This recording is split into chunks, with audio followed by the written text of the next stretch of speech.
नमस्कार, मैं डॉक्टर राकेश पाठक। मध्य प्रदेश में भारतीय जनता पार्टी की आफतें कम नहीं हो रही।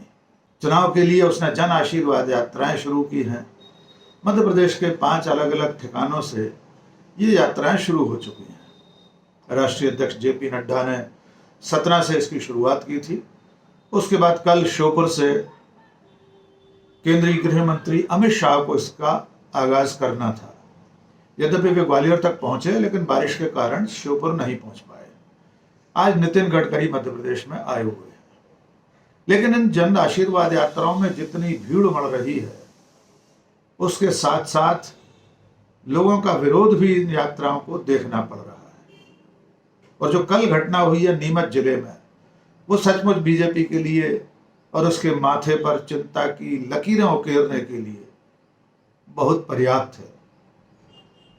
दरअसल में घटनाक्रम यह है कि जो जन आशीर्वाद यात्रा राजनाथ सिंह ने शुरू की थी नीमच से, केंद्रीय रक्षा मंत्री ने, वो यात्रा शुरू करके वे वापस चले गए और उस यात्रा की आगे की बागडोर राष्ट्रीय महासचिव कैलाश विजयवर्गीय के हाथ में है। जब वो यात्रा कल यानी मंगलवार की रात को नीमच से मंदसौर जिले में प्रवेश कर रही थी, तब उसको भारी विरोध का सामना करना पड़ा। घटनाक्रम इस तरह से हुआ कि नीमच के पास मनासा क्षेत्र में एक गांव है रावली कुई। जब ये यात्रा वहां पहुंची, शाम हो चुकी थी, थोड़ा अंधेरा घिर चुका था, तो सामने यात्रा के मार्ग पर 150 से ज्यादा किसान और पशुपालक बैठे हुए थे। वे धरना दे रहे थे और उनका विरोध इतना मुखर था कि यात्रा में शामिल बीजेपी नेताओं से बात करते करते वो जो हुजूम था लोगों का, गांव वालों का, वो हिंसक हो गया और बीजेपी की इस जन आशीर्वाद यात्रा के वाहनों पर, उसके रथ पर जमकर पथराव हुआ। पथराव के नज़ारे आपको दिखाते हैं, फिर आपको बताएंगे कि ये विरोध किस कारण से हुआ। गांव वाले क्यों इतने आक्रोशित थे कि वे बीजेपी की जन आशीर्वाद यात्रा को देखकर, बीजेपी नेताओं को देखकर इतने गुस्से में आ गए कि उन्होंने इस यात्रा पर पत्थर फेंकना शुरू कर दिया। पहले ये वीडियो देख लीजिए।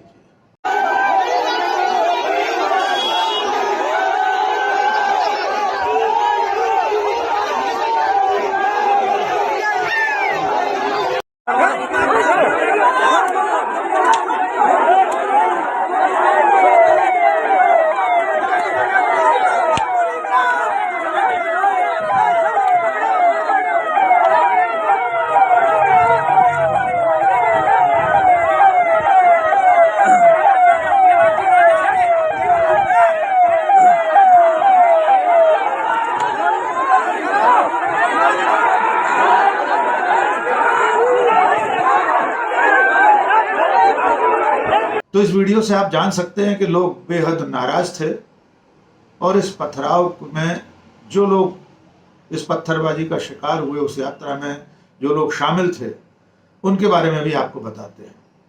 यात्रा की अगुवाई कैलाश विजयवर्गीय कर रहे थे, जैसा कि मैंने आपको बताया। इसमें मध्य प्रदेश सरकार के 2 मंत्री जगदीश देवड़ा और डॉक्टर मोहन भागवत भी शामिल थे। एक विधायक, वहाँ के स्थानीय विधायक, जिनका नाम है अनिरुद्ध माधव मारू, ये भी इस यात्रा में शामिल थे। इसके अलावा पार्टी की ओर से प्रभारी बंशीलाल गुर्जर, ये भी इस यात्रा में थे। यात्रा का जो रथ था वो भी इसमें टूट गया। इन दोनों मंत्रियों की गाड़ियां, यानी देवड़ा और मोहन यादव की जो गाड़ियां थीं, उनके कांच भी टूटे और जो एहतियातन एम्बुलेंस साथ चलती है, उस एम्बुलेंस को भी नुकसान पहुंचा। बाद में पुलिस ने जैसे तैसे घेराबंदी करके नेताओं को बचाया और अपने सुरक्षित घेरे में लेकर इस यात्रा को आगे बढ़ाया गया। अब सवाल यह है कि जिस पार्टी की सरकार है मध्य प्रदेश में, लगभग 20 साल से सरकार है, बीच के कुछ महीने छोड़ दें, उस पार्टी की जन आशीर्वाद यात्रा को लोगों के इतने मुखर विरोध का सामना क्यों करना पड़ा।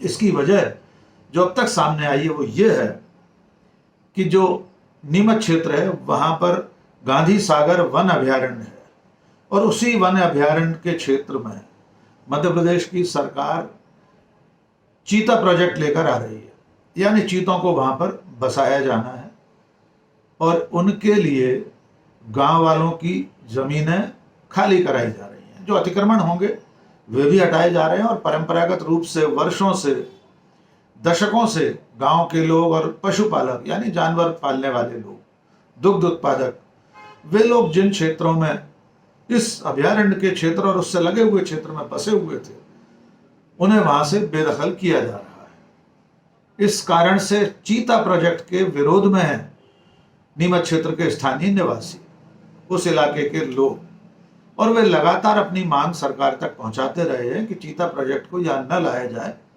वे बेघर बार हो जाएंगे, उनकी जमीनें छिन जाएंगी, उनके पास खेती के लिए जमीन नहीं बचेगी, पशुपालन के लिए जगह नहीं बचेगी। और यही वे लोग थे जो जन आशीर्वाद यात्रा के रास्ते में पहले से बैठे हुए थे। और इसकी जो प्रतिक्रिया हुई, जैसे ये वीडियो प्रदेश भर में वायरल हुआ कि बीजेपी की जन आशीर्वाद यात्रा पर पथराव हुआ है, गाड़ियां तोड़ दी गई हैं, रथ टूट गया है, तो दोनों पार्टियों की तरफ से बयान सामने आने लगे। सबसे पहले कांग्रेस ने इस पर बयान जारी किया। कांग्रेस नेताओं ने यह दावा किया कि भारतीय जनता पार्टी की सरकार और शिवराज सिंह चौहान के प्रति लोग इतने आक्रोशित हैं कि उनकी इस यात्रा को, आशीर्वाद यात्रा को अपने तरीके से आशीर्वाद दे रहे हैं। एक तरह से बीजेपी नेताओं, कांग्रेस के नेताओं ने कटाक्ष किया। रणदीप सिंह सुरजेवाला, जो इस वक्त मध्य प्रदेश में चुनाव के लिए प्रभारी महासचिव हैं, मध्य प्रदेश के प्रभारी महासचिव हैं कांग्रेस पार्टी की तरफ से, उन्होंने ट्वीट करके कहा, उन्होंने लिखा कि यद्यपि वे हिंसा के समर्थक नहीं हैं, हिंसा नहीं होनी चाहिए, लेकिन शिवराज सिंह और बीजेपी की सरकार से लोग नाराज हैं, इसलिए इस तरह के पथराव की घटना हुई है। पूर्व मुख्यमंत्री कमलनाथ ने भी इस पर ट्वीट किया। उनका कहना भी यही है कि शिवराज सिंह की सरकार से लोग नाराज हैं। अब बारी थी भारतीय जनता पार्टी की। बीजेपी के खेमे में भी इस पथराव की घटना से हड़कंप मच गया और तब बीजेपी के प्रदेश अध्यक्ष विष्णुदत्त शर्मा सामने आए। उन्होंने मीडिया से बातचीत करते हुए इस घटना का पूरा ठीकरा प्रमुख विपक्षी दल कांग्रेस के ऊपर फोड़ दिया। वी.डी. शर्मा का कहना यह है कि यह पथराव की घटना कांग्रेसियों ने कराई है, पर्दे के पीछे से कांग्रेस के नेताओं ने, कांग्रेस के कार्यकर्ताओं ने इसकी साजिश रची थी, इसलिए यह पथराव हुआ है। उन्होंने और क्या कहा, यह विष्णुदत्त शर्मा की जुबानी ही सुन लेते हैं।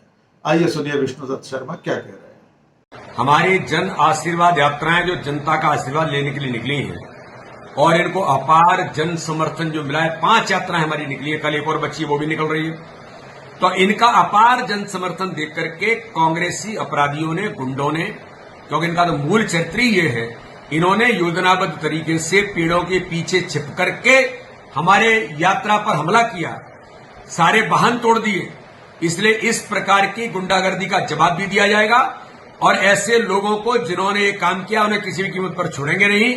और यात्रा की सक्सेस देख करके कांग्रेस जो घबराई है, सफलता देख करके कांग्रेस का ये कृत्य दुर्भाग्यजनक तो है ही, मैं इसकी कड़ी आलोचना करता हूं, लेकिन ऐसे लोगों को जवाब भी देंगे और यात्रा और सफलता के साथ आगे बढ़ेगी। ये कांग्रेसियों की गुंडागर्दी किसी भी कीमत पर नहीं चलने देंगे। कितनी गाड़ियों को तोड़फोड़ की गई है? किसी हमारा जो जन आशीर्वाद यात्रा का मूल रथ है उसको तोड़ा है, हमारी जो गाड़ियां पीछे चल रही थी उस काफिले में पथराव किया है, ये शुद्ध गुंडागर्दी है। इसलिए ऐसे लोगों को बख्शेंगे नहीं और जिन्होंने इस कृत्य को अंजाम दिया, जो कांग्रेसी इसके पीछे जो छिपे हैं, उनको भी किसी भी कीमत पर नहीं छोड़ेंगे। भारतीय जनता पार्टी की इस जन आशीर्वाद यात्रा पर पथराव की घटना के बाद जब दोनों पार्टियां एक दूसरे पर आरोप प्रत्यारोप मढ़ रही हैं, तब कमलनाथ के मीडिया सलाहकार पीयूष बबेले भी इसमें कूद पड़े हैं। पीयूष बबेले ने ट्वीट करके याद दिलाया है कि 5 साल पहले 2018 में भी जब शिवराज सिंह चौहान इसी तरह की जन आशीर्वाद यात्रा को लेकर निकले थे, तब उनकी यात्रा को भी जनता के मुखर विरोध का सामना करना पड़ा था। उन्होंने अखबार की एक पुरानी कतरन साझा की है पीयूष बबेले ने, जो हम आपको स्क्रीन पर दिखा रहे हैं। इस कतरन से मालूम होता है कि जब पिछला विधानसभा चुनाव मध्य प्रदेश में हुआ था, यानी 2018 में, तब भी शिवराज सिंह और बीजेपी की जन आशीर्वाद यात्रा को इसी तरह के विरोध का सामना करना पड़ा था। तब भी लोगों ने काले झंडे दिखाए थे, रास्ते में उनका विरोध हुआ था। और उसके बाद आप सब जानते हैं 2018 के विधानसभा चुनाव में शिवराज सिंह और बीजेपी को मात खानी पड़ी थी। फिलहाल इस विरोध के बावजूद, पथराव की इस घटना के बावजूद, भारतीय जनता पार्टी की जन आशीर्वाद यात्रा के रथ निर्बाध रूप से चल रहे हैं। आज नितिन गडकरी आए हैं इस यात्रा के में शामिल होने के लिए, और 5 अलग अलग क्षेत्रों से शुरू हुई ये यात्रा जब समाप्त होगी, ये पूरी जन आशीर्वाद यात्रा एकजाई रूप में जिस वक्त समाप्त होगी, तब प्रधानमंत्री नरेंद्र मोदी भी मौजूद रहेंगे। यानी इस यात्रा के समापन पर एक बड़ी जनसभा का कार्यक्रम भारतीय जनता पार्टी ने बनाया हुआ है, जिसमें 10 लाख लोगों को लाने का टारगेट बीजेपी ने अपने सामने रखा है। और उस 10 लाख लोगों की जनसभा को, आम सभा को प्रधानमंत्री नरेंद्र मोदी संबोधित करेंगे। लेकिन ऐसा लगता है कि ये यात्रा आने वाले दिनों में और ज़्यादा एहतियात के साथ आगे बढ़ेगी, क्योंकि नीमच की घटना ने बीजेपी के हलकों से लेकर प्रशासन और पुलिस तक को चिंता में डाल दिया है। क्योंकि इतने बड़े बड़े नेताओं की मौजूदगी में उनकी यात्रा पर इस तरह से पथराव होना कहीं ना कहीं सुरक्षा इंतजामों पर भी सवालिया निशान लगाता है। बीजेपी की जो जन आशीर्वाद यात्राएं मध्य प्रदेश में निकल रही हैं, उसे कुछ जगहों पर जन आक्रोश का सामना करना पड़ा है, जिस पर हम बात कर रहे हैं। लेकिन ये आक्रोश क्यों है, इसकी वजह क्या है, इसके लिए हम चलते हैं वरिष्ठ पत्रकार, देश के जाने माने खबर नवीस अरुण दीक्षित जी के पास। अरुण जी, आपका स्वागत है। नमस्कार। अरुण जी, आपकी जानकारी में होगा, कल नीमच में जो जन आशीर्वाद यात्रा चल रही थी, उसका काफी विरोध हुआ। वहां जो किसान थे, पशुपालक थे, उन्होंने उस पर पथराव किया। क्या वजह है, इतने लंबे कार्यकाल के बाद शिवराज सिंह या भारतीय जनता पार्टी की जो सरकार है, उसके प्रति इस तरह का आक्रोश क्यों जगह जगह देखने को मिल रहा है? जी अरुण जी। देखिए राकेश जी, बड़ी समस्या यह है कि भारतीय जनता पार्टी का चाहे संगठन हो या सरकार हो, इन लोगों को ये भ्रम है कि बहुत पॉपुलर है, बहुत कुछ कर दिया है। अखबारों के पन्नों में जो दुनिया दिख रही है, जो सरकार के काम दिख रहे हैं, जो बड़ी बड़ी सुर्खियों में फोटो के साथ जो दिखाया जा रहा है, जमीन पर वो नहीं है। नीमच की घटना पर बात करने से पहले मैं आपको एक छोटा सा उदाहरण देता हूं कि मैं कल शाम को भोपाल से 20 किलोमीटर दूर एक गांव में था। एक छोटी सी चाय की दुकान पर मैं रुक गया और मैंने वहां युवा खड़े थे, उनसे बातचीत शुरू की और अचानक पूछ लिया कि भाई इलेक्शन में क्या होगा। तो एक नौजवान मुश्किल से 17-18 साल का होगा, जिसका वोट बन रहा है, ऐसा उसका दावा था। तो कह रहा तस्वीर बदलनी चाहिए। अब इस तस्वीर को अगर आप देखो कि तस्वीर, उस बच्चे ने मुझसे कहा कि तस्वीर बदलनी चाहिए। तो जब मैंने उससे पूछा कि आप क्या बदलना चाहते हो तस्वीर में, तो उसका जवाब था कि मेरा बस चले तो मैं सब कुछ बदल दूं, क्योंकि जो दिखाया जा रहा है, जो अखबार कह रहे हैं, जो चैनल बता रहे हैं, वो दूसरा पहलू। और आप जहां खड़े हैं, यहाँ न शाम को बिजली आ पा रही है, घंटों बिजली गायब रहती है, पानी नहीं बरसाता, फसलें सूख रही हैं, समस्याएं ही समस्याएं। कहने को बातें बहुत बड़ी बड़ी हैं, बहुत अच्छा लगता है, बड़े दावे हैं, दिल्ली से लेके भोपाल तक और भोपाल से लेके दिल्ली तक, आप तो यूं कहें अंतरराष्ट्रीय स्तर पर दावे हैं। पर जमीनी हकीकत कुछ और है।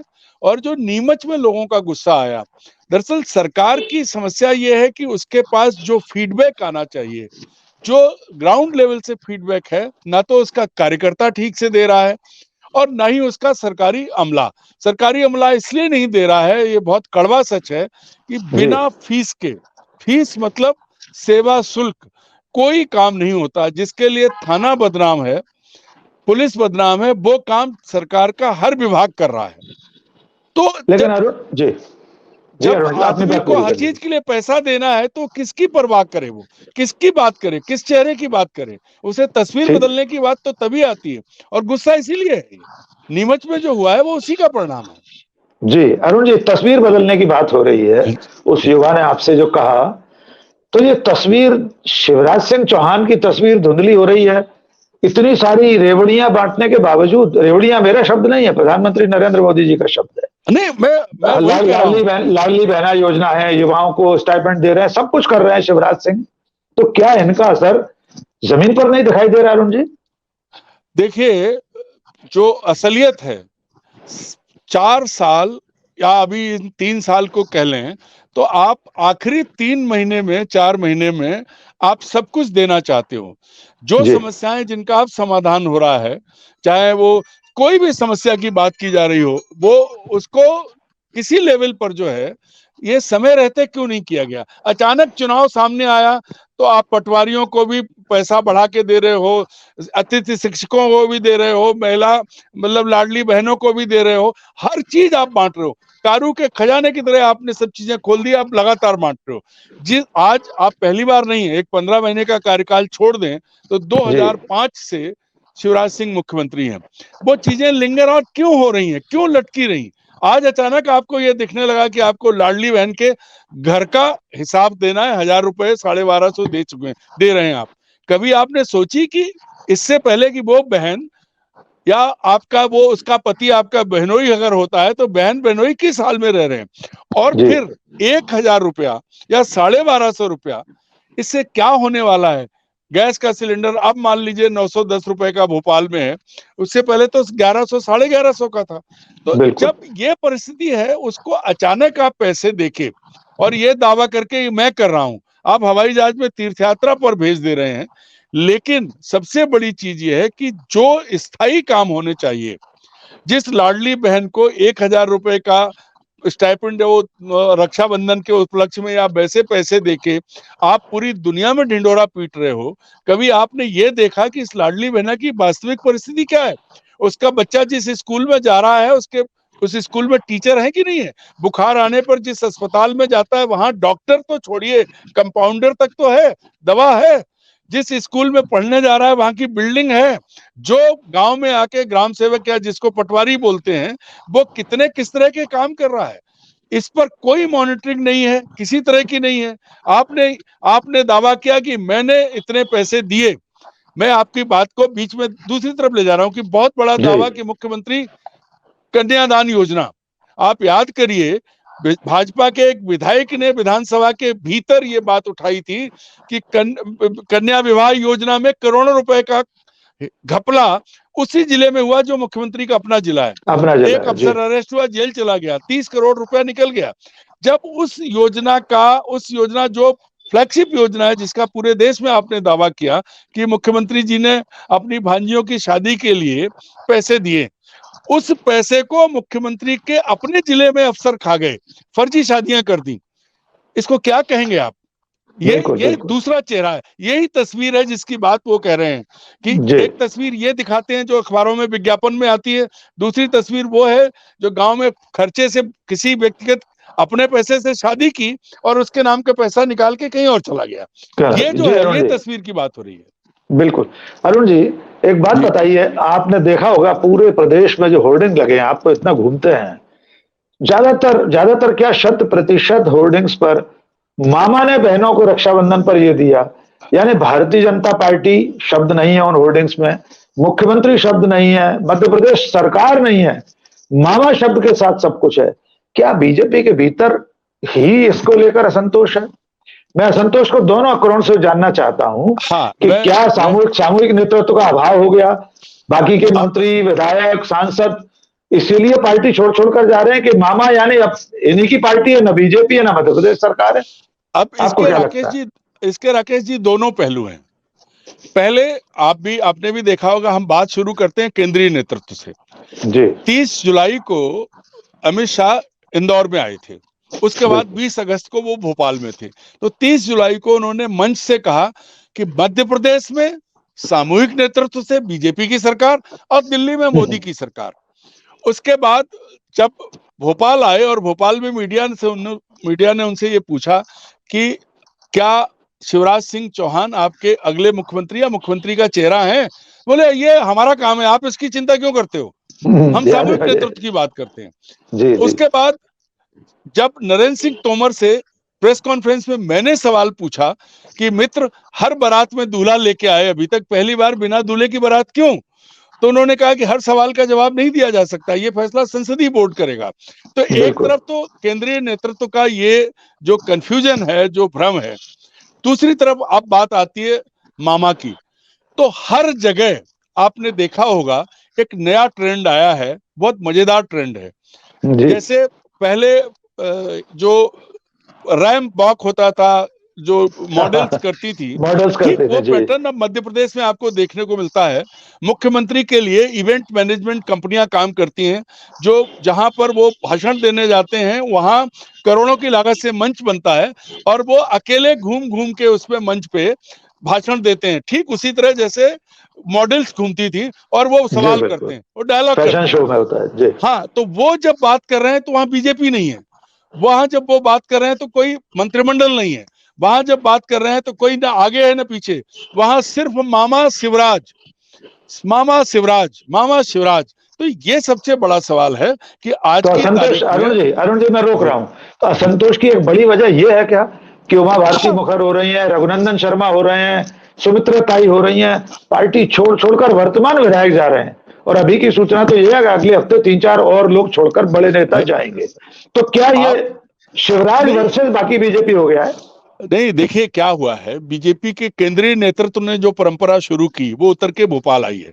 बुजुर्गों को, बड़ों को ठंडे बस्ते में डालना या बखारी में फेंक देना, जो अपने गांव में कहते हैं, वो सौरी में डाल जी दिया। तो जी जो चीज लाल कृष्ण आडवाणी जी से शुरू हुई, वो मध्य प्रदेश में अचानक जब राज्य का नेतृत्व आपने दिया एक युवा के हाथों में, तो उन्होंने क्या किया कि उन्होंने 35-40 साल के युवाओं को जिलों का अध्यक्ष बनाया। तो अभी तक जो आप और हम कहते थे कि भाजपा में 50 साल तक तो आदमी दरी बिछाता है, कुर्सी डालता है, तब वो कार्यकर्ता बनता है। यहाँ जी जो कार्यकर्ता बन पाए थे 50 साल से ऊपर के लोग, अचानक खारिज हो गए। जो उनकी समस्या है, अब आपने ताई का नाम लिया, सुमित्रा ताई हैं, उधर से शुरू करें तो आप मंदसौर में कैलाश चावला हैं, रतलाम में हिम्मत कोठारी हैं, जबलपुर में भी 2 नाम हैं जो बड़े बड़े अजय नाम बिश्नोई हैं, हैं। अजय बिश्नोई हैं, इसके बाद जयंत मलैया हैं, फिर इधर आ जाइए तो आप अनूप मिश्रा हैं, जयवान सिंह पवैया हैं, भोपाल में उमा शंकर गुप्ता हैं। इतनी बड़ी, मतलब एक बड़ी लाइन है उन नेताओं की। आप रघुनंदन जी तो अब सबसे बड़े हैं, उमा जी का दुख, मतलब आप समझ लीजिए कि अगर आप यात्रा में उमा जी को आमंत्रित तक नहीं कर रहे हैं, न्योता भी नहीं दे रहे हैं। न्योता भी नहीं दे रहे हैं, जबकि उनकी अगुवाई में 2003 में वो रिकॉर्ड बनाया था बीजेपी ने, जो फिर कभी नहीं बना, कभी नहीं बन सकता है। और आज की स्थिति तो ये है कि खुद अमित शाह जी जो पिछली बार 200 पार पे थे, अब 150 पे आ गए। अब फिर वो 2 दिन में एक बड़ा नया डेवलपमेंट हुआ है, जो आपने ध्यान किया होगा कि जब रक्षा मंत्री आए तो उन्होंने मुख्यमंत्री को क्रिकेट का महेंद्र सिंह धोनी जिस तरह का व्यक्तित्व, उस तरह से बात की, बड़ी तारीफ की उनकी कि वो अच्छा फिनिश करते हैं। तो मेरे मन में कल से सवाल ये है कि महेंद्र सिंह धोनी की क्या फिनिश करने वाले, धोनी का कैरियर फिनिश हो रहा है, वो फिनिश हो गया है, या वो फिनिश होगा या वो मैच फिनिश करेंगे, लास्ट बॉल पे छक्का लगा के फिर जीतेंगे। तो अगर राजनाथ सिंह जी का ये संकेत है कि शिवराज सिंह जीत रहे हैं, तो फिर सवाल यह है कि जो अभी तक अमित शाह नाम क्यों नहीं ले रहे हैं उनका, जबकि सीनियर मोस्ट है। यहाँ एक तथ्य ये भी है कि इलेक्टोरल पॉलिटिक्स में आज की तारीख में शिवराज सिंह चौहान बीजेपी में सबसे ऊपर है, 17 साल से ज्यादा वो मुख्यमंत्री रहे। सबसे बड़ी बात यह है कि इसको कोई एक्नॉलेज नहीं कर रहा है।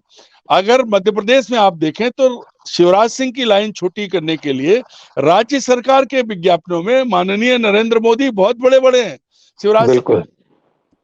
तो ये जो बात हो रही थी संगठन की, संगठन में अचानक तमाम बड़े नेता घर बैठा दिए गए। गौरी शंकर सेजवार हैं और सागर के कई नेता, मतलब किसका किसका नाम लो, हर जिले में 2 ऐसे लोग हैं जो अचानक बूढ़े हो गए और अचानक बाहर हो गए। और फिर एक इसके साथ वो कार्यकर्ता, आज इससे पहले जो परंपराएं दूसरे दलों के साथ जोड़ी जाती थी, या जो आरोप आज भी माननीय प्रधानमंत्री जी, गृह मंत्री जी मंच से लगाते हैं, तब जो कर्नाटक में 50% हुआ, 40% हुआ, मध्य प्रदेश में वो परसेंटेज कम नहीं है। आज की तारीख में या तो नारा 50% का लगा दिया, नारा 50% का लगा दिया ना कांग्रेस ने। कार्यकर्ता की नाराजगी की सबसे बड़ी वजह ये है कि उसका काम बिना पैसे दिए नहीं हो रहा है। अभी आरोप लगा, हर विभाग का रेट है, ट्रांसपोर्ट का अभी भोपाल का ही एक मामला हुआ था, आपको याद होगा। बिल्कुल बिल्कुल। गडकरी जी ने चिट्ठी लिखी थी चीफ सेक्रेटरी को पिछली बार जब ट्रांसपोर्ट कमीशन, कोई ऐसा डिपार्टमेंट नहीं है जहां बिना लेन देन के, जो दस्तूर था ना, बख्शीश दस्तूर जो थे वो अब राइट बन गए। आगे पैसा दो तो काम होगा, और इस बात से खुद मुख्यमंत्री वाकिफ हैं, क्योंकि वो खुद ही पूछते हैं कोई पैसा मांगे तो मोए बताइयो। अरे भाई क्या मतलब है, आप मुख्यमंत्री हो और आप ये कह रहे हो, इसका मतलब ये है कि लोग पैसे मांग रहे हैं। और यही वजह है कि चाहे रघु जी हो, उमा जी हो, ये पूरी लाइन ये लोग नाराज ये हैं कि जो लोग जिनको इन्होंने पाला पोसा आगे किया, मैं वही शब्द का इस्तेमाल कर रहा हूं, पाला पोसा आगे किया। मैंने 30 साल पहले शिवराज सिंह चौहान को रघु जी के सामने जिस पोजीशन में देखा है, वो रघु जी को याद है, शिवराज जी को याद होगा। तो अचानक अगर कोई घर में ही ले ले, बुजुर्गों का अपमान होने लगे तो वो दुआ नहीं देते हैं। ठीक है। आप उन्हें इतना बूढ़ा मत मान लीजिए कि उनके हाथ पांव नहीं हिल रहे हैं। दूसरी तरफ 70 पार के बहुत सारे नेता दिल्ली में काम कर रहे हैं, खुद प्रधानमंत्री वहां पहुंच गई है। तो फिर आप अचानक लोगों को क्यों बूढ़ा करके किनारे कर रहे हैं? और फिर उसके बाद जब आपको लगता है कि दबाव बनेगा, तो जयंत मलैया से पार्टी ने माफी मांगी थी, वो भी आपको याद होगा। बिल्कुल याद है जी। दोनों तरफ चल रहे हैं, इस वजह से नाराजगी है लोगों में। जी धन्यवाद अरुण जी हमसे बात करने के लिए।